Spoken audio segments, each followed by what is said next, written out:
संगे मरमर के इत्रदान में कीमती इत्र लेकर उसके पास आई, और जब वो खाना खाने बैठा तो उसके सर पर डाला। शागिर्द ये देखकर खफा हुए और कहने लगे कि ये किस लिए जाया किया गया, ये तो बड़े दामों को बिककर गरीबों को दिया जा सकता था।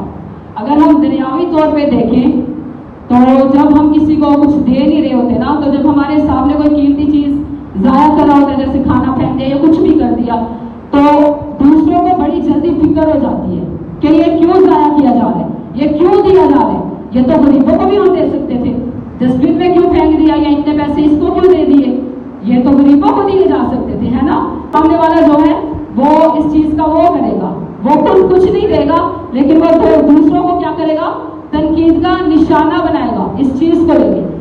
तो जो खुदा यीशु मसीह के शागिर्द थे, आप सब बैठ सकते हैं, तो खुदा यीशु मसीह के शागिर्द जो थे वो भी यही कर रहे थे। जब वो इत्र जो है, वो इत्र कोई आम नहीं था, वो कीमती इत्र था। अगर वो औरत चाहती तो वो उस इत्र को बेच के अच्छे खासे पैसे ले सकती थी, अपने बच्चों के लिए चीजें खरीद सकती थी, या कुछ भी शॉपिंग कर सकती थी, अपनी जरूरियात की चीजें ले सकती थी, लेकिन उसने ऐसा नहीं किया। उसने वो कीमती इत्र क्या किया, खुदा यीशु मसीह के सर पे डाला। शागिर्द इस चीज को क्या देख रहे हैं, देख के क्या कहते हैं, खफा होते हैं कि ये ऐसा क्यों कर रही है, ये इसको जाया क्यों कर रही है। तो वे इस बात को लेके एतराज करते हैं। फिर आगे हम देखेंगे, यीशु ने ये जानकर उनसे कहा कि इस औरत को क्यों दिक करते हो, इसने तो मेरे साथ भलाई की है। क्या किया है उसने यीशु के साथ? भलाई की है। भलाई की है। और दिक का मतलब होता है किसी को परेशान करना, किसी को बातें सुनाना, किसी की दिल आजारी करना। तो शागिर्द जो है वो उस वक्त यही सब कुछ कर रहे थे। आगे लिखा हुआ है, क्योंकि गरीब गुरबा तो हमेशा तुम्हारे पास है, लेकिन मैं तुम्हारे पास हमेशा ना रहूंगा। और इसने तो मेरे दफन की तैयारी के लिए ये इत्र मेरे बदन पर डाला। मैं तुमसे सच कहता हूं कि तमाम दुनिया में जहां कहीं इस खुशखबरी की मुनादी की जाएगी, ये भी जो इसने किया इसकी यादगारी में कहा जाएगा। एक काम उसने क्या किया है, खुदा यीशु मसीह के साथ भलाई की है। दूसरा काम उसने किया है, वो कीमती इत्र लेके आई है। महंगी से महंगी चीज जो है, जो अच्छे खासे मोटे दामों में सेल कर सकती थी, बेच सकती थी, कुछ भी कर सकती थी उसका, लेकिन उसने ऐसा नहीं किया। उसने वो खुदा यीशु मसीह के सर में डाला, बगैर इस चीज की परवाह किए कि मुझे इसके एवज बहुत सारे पैसे मिल सकते हैं। खुदा यीशु मसीह अपने शागिर्दों को मना करते हैं। हम जब ये पूरा वाकया देखते हैं तो हम क्या देखते हैं यहाँ पे, अगर हम थोड़ा सा गौर करें तो वो औरत जो है वो इस पूरे वाकये के दौरान कहीं भी बोलती नहीं है, वो खामोशी से उनकी बातें सुनती है।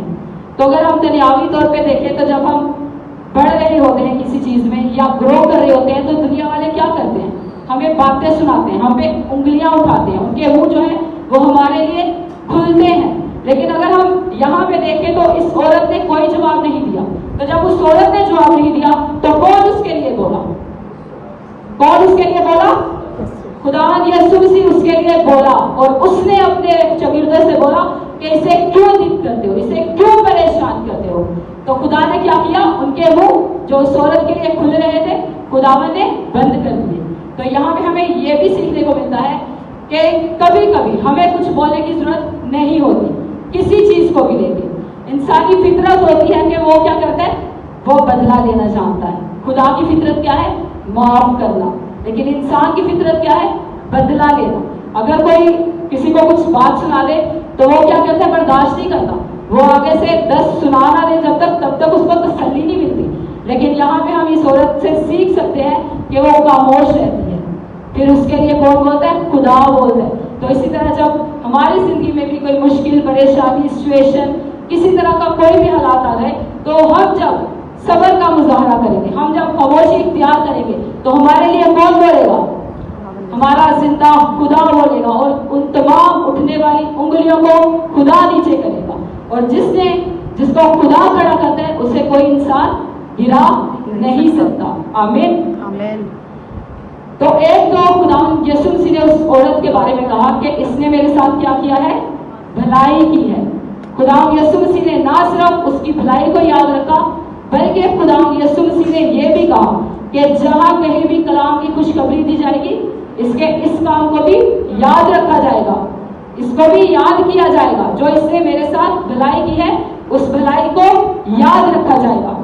تو آگے بھی بہت سارے واقعات ہیں اور ان میں سے ہی ایک اور ہے، لوط کی بیوی کا ذکر ہے، اور آئیے میرے ساتھ کلام کے پاک کلام میں سے دیکھیں گے کہ اس کے بارے میں خدا نے کیوں کہا ہے کہ اسے بھی یاد رکھو۔ کچھ لوگوں کو ہمیں نصیحت کے طور پہ یاد رکھنا ہے اور کچھ لوگوں کو ہمیں عبرت کے طور پہ یاد رکھنا ہے، تاکہ ہم ان جیسے کاموں کو کر کے برائی میں نہ پڑ جائیں۔ تو آئیے میرے ساتھ کلام کے پاک کلام میں سے مقدس لوکا کی معرفت لکھی گئی انجیل، اس کا 17 باب اور اس کی 32 آیت میں یوں لکھا ہے، لوط کی بیوی کو یاد رکھو۔ کیا لکھا ہے؟ لوط کی بیوی کو یاد رکھو۔